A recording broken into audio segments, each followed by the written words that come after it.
Quarterly ரிசல்ட்ஸ்னு போட்டிங்கன்னா இப்போ வந்து 2026, ஏன்னா டிசம்பர் 31 வரைக்கும் Q3யோட பீரியடு. ஸோ அந்த 31 டிசம்பருக்கு அப்புறம் தான் வந்து ஜென்ரலாக ஜனவரியில் தான் வந்து தேர்ட் குவார்ட்டரோட ரிசல்ட்ஸை கொடுப்பாங்க. இப்போ நடக்கிறது ஃபோர்த் குவார்ட்டர். ஸோ ஃபோர்த் குவார்ட்டரோட ரிசல்ட் வந்து ஏப்ரல் மாதத்துலேருந்து மே மாதம் வரைக்கும் வரும். சில இது வந்து ஜூன் மாதம் வரைக்கும் கூட போவாங்க, ரொம்ப சோம்பேறியாக இருந்தாங்கன்னா.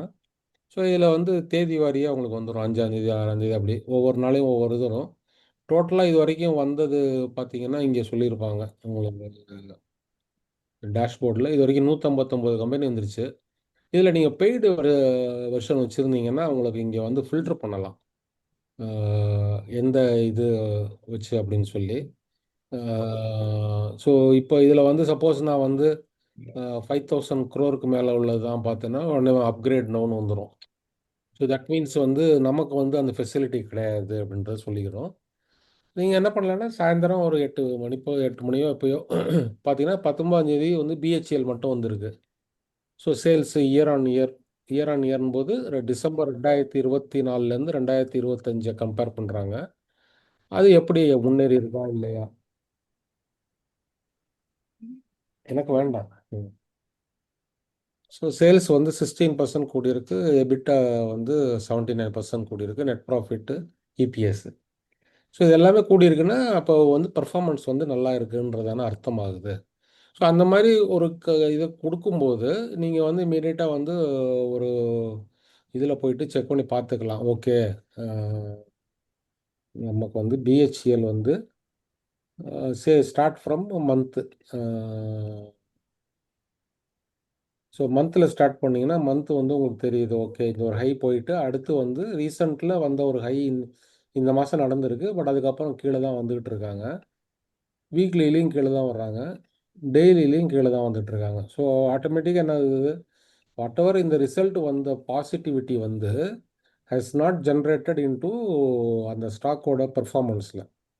எங்கே வந்து இந்த மாதிரி ஒரு இது வந்து டேர்ன் அரவுண்ட் ஆகுது. இப்போ வந்து ஃபார் எக்ஸாம்பிள் இதுக்கு முந்தின தேதி சப்போஸ் நீங்கள் வந்து 17ஆம் தேதி பார்த்தீங்கன்னா நெட்வெப்னு ஒரு ரிசல்ட் வந்திருந்திருக்கும். இந்த இருக்குல்ல நெட்வெப் டெக்னாலஜிஸ், இவன் பாருங்கள் சேல்ஸ் வந்து 141%, எபிட் 127, எல்லாமே 100%க்கு மேலே ரிசல்ட் அச்சீவ். அப்போ இங்கேருந்து டிசம்பர் 2024லேருந்து 2025க்குள்ளே வந்து அவன் வந்து மோர் தேன் 100% அவன் இம்ப்ரூவ் பண்ணிட்டான் அவனோட பர்ஃபார்மன்ஸை.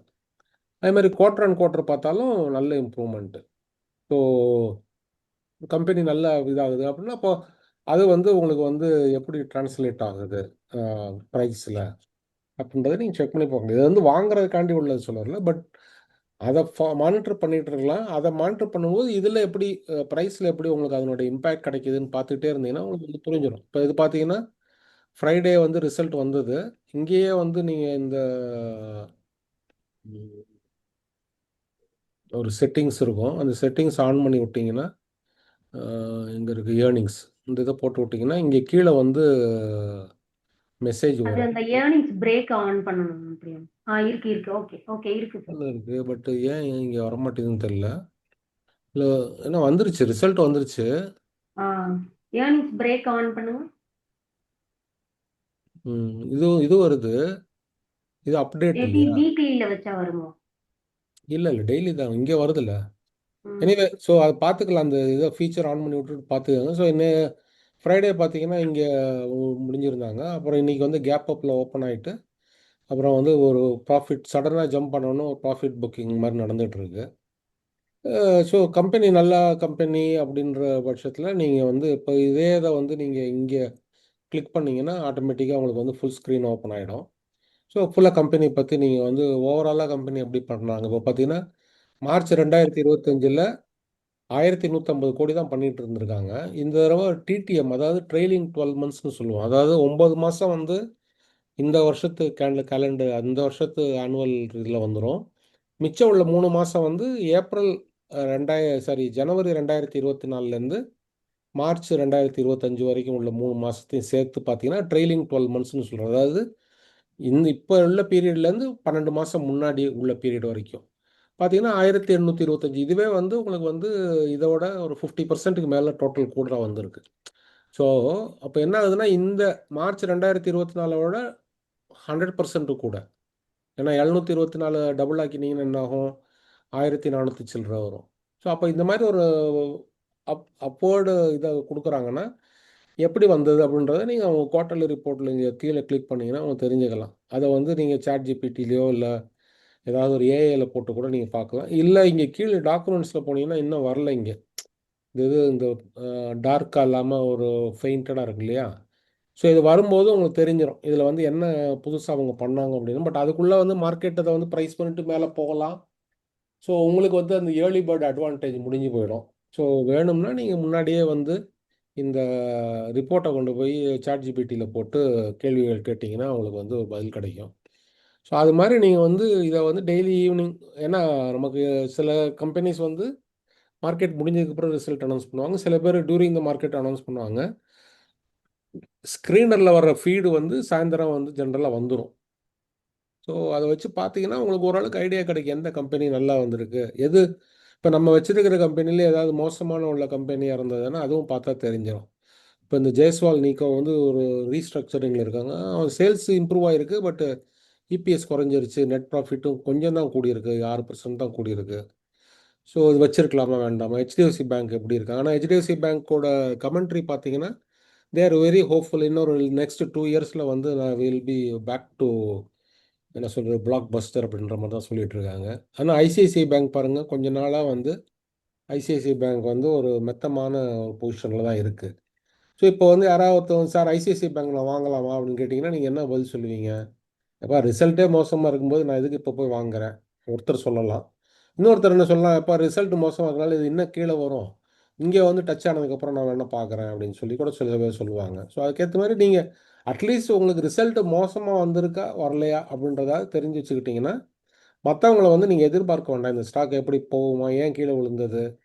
இப்போ இன்றைக்கி காலையில் பார்த்தீங்கன்னா இது வந்து ஜெயஸ்வால் நீக்கோ வந்து கிட்டத்தட்ட 10% கீழே விழுந்துருச்சு.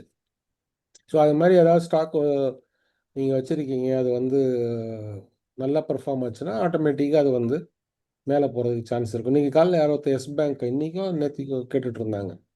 அது பார்த்தா தெரியுது சேல்ஸு குறைஞ்சிருக்கு, இபிட்டு குறைஞ்சிருக்கு, நெட் ப்ராஃபிட் மட்டும் கூடியிருக்கு. அதுவும் 50% மேலே கூடினா என்ன அர்த்தம்? அதர் இன்கம் உள்ளே பூந்துருச்சுன்னு அர்த்தம் இல்லையா? ஸோ இந்த மாதிரி இதை வச்சு நீங்கள் வந்து கண்டுபிடிச்சிடலாம்.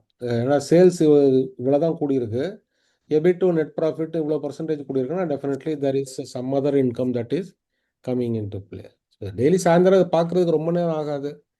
ஒரு சில சமயம் 10 கம்பெனி இருக்கும், 15 கம்பெனி இருக்கும், ஒரு 20 கம்பெனி இருக்கும். இப்போ இந்த ரிசல்ட்டே நீங்கள் பார்த்து கூட நீங்கள் இன்வெஸ்டிங் இதில் வந்து ஷீட்டில் யூஸ் பண்ணிடலாம்.